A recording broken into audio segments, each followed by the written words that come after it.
Somewhere between 800 and 200 BCE, something quietly revolutionary happened. Not in one city or one empire, but across the ancient world. Civilizations that had no known contact suddenly began asking the same kinds of questions. In China, Confucius said, "To put the world in order, we must first cultivate ourselves." In India, sages writing the Upanishads asked, "Who is the self? What is it that when known, all else is known?" In Greece, Socrates told his students that the unexamined life is not worth living.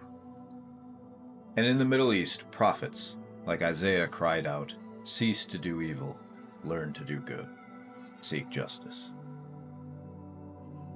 This wasn't just a wave of new religions or political movements, it was a turning inward, a sudden shift in consciousness. Historians would later call it the Axial Age, a moment when humanity all at once seemed to wake up.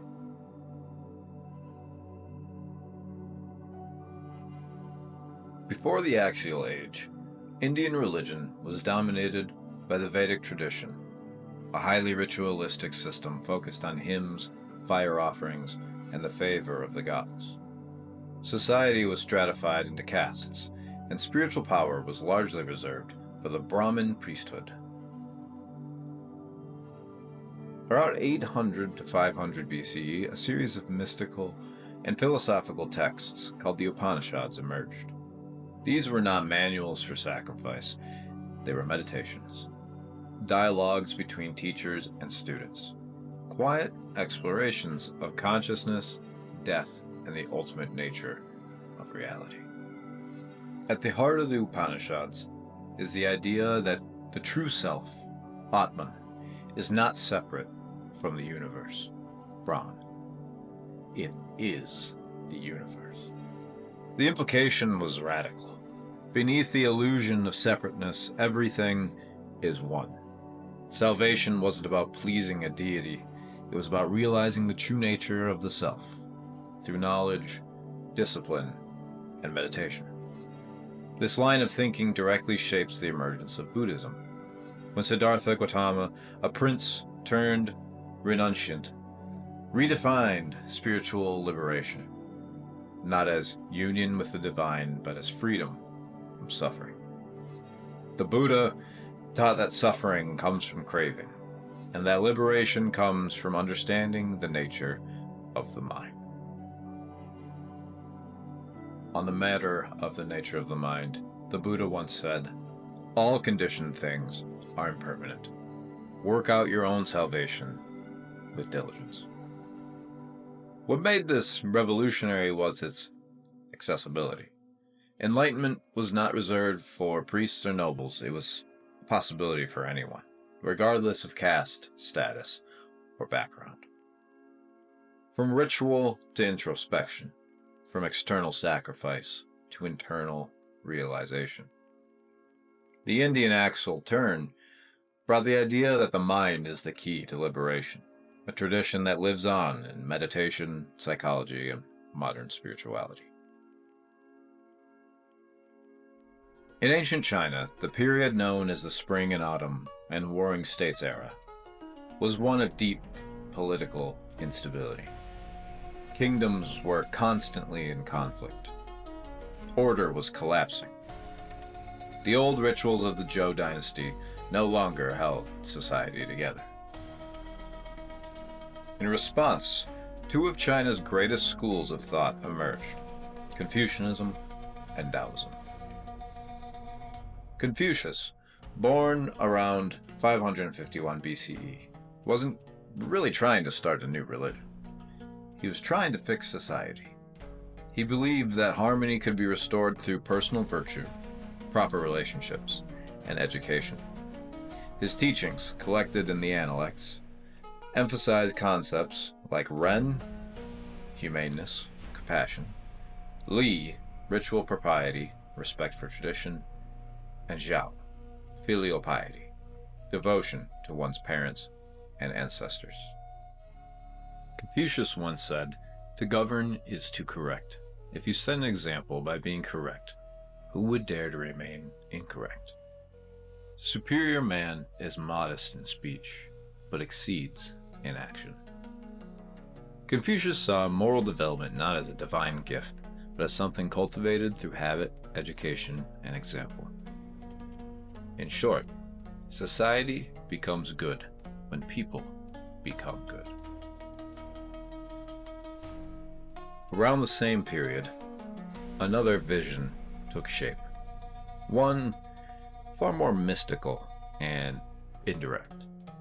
The Tao Te Ching, attributed to Lao Tzu, paints a picture of the universe as an unfolding, flowing mystery, the Tao.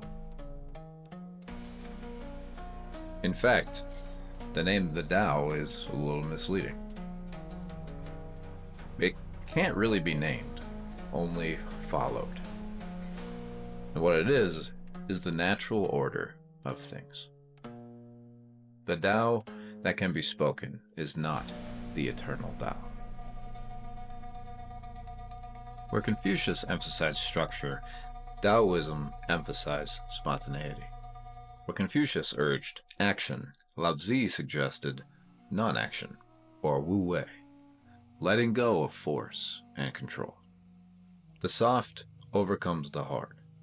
The still overcomes the restless.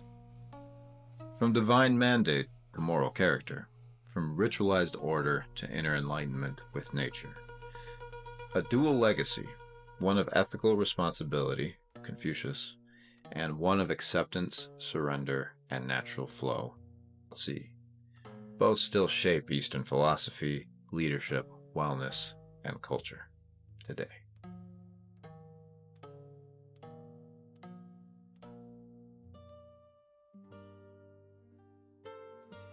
Ancient Greece, around the 6th to 4th centuries BCE, was also undergoing a transformation from myth to philosophy.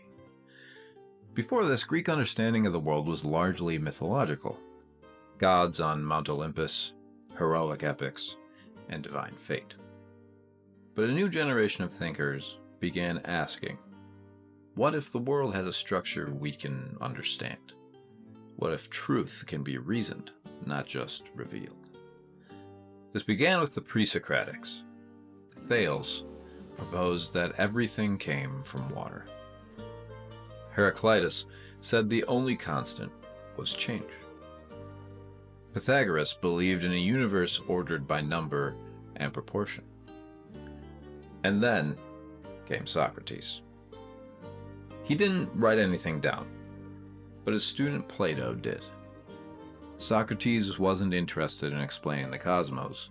He wanted people to examine their lives.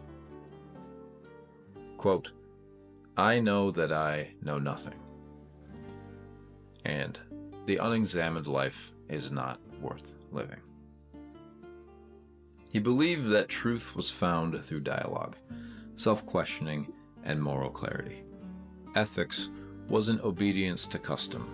It was a practice of reason and reflection. Later, Plato introduced his theory of forms, the idea that the physical world is a shadow of higher realities. And Aristotle, ever practical, developed systems of logic, ethics, politics, and biology that shaped Western thought for centuries. From myth and poetry to logic and argument. From inherited tradition to rational ethics. Greece and Greek thought laid the foundations for science, critical thinking, and the idea that truth is discoverable through reason, not authority.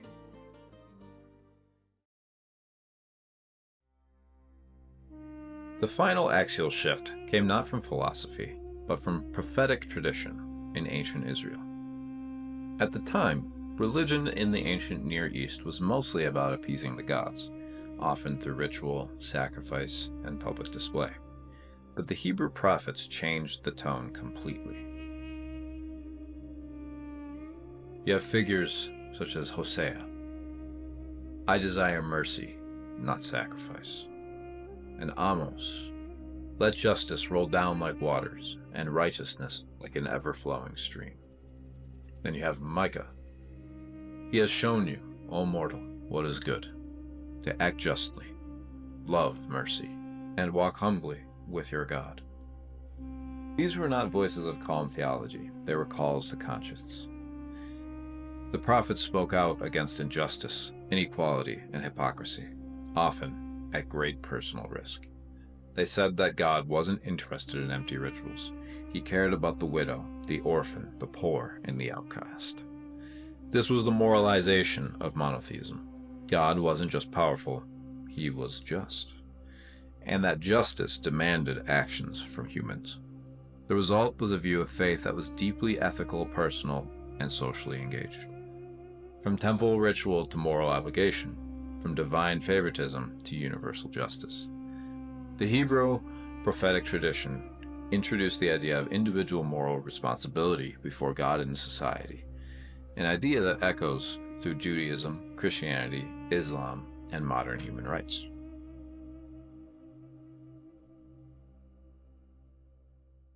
What ties all of this together? In India, the self became a site of liberation. In China, virtue became the foundation of order.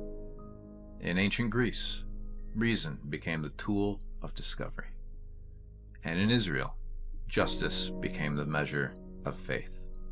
These traditions don't agree. They didn't coordinate. And yet, they all pointed towards something inward, toward a new kind of consciousness.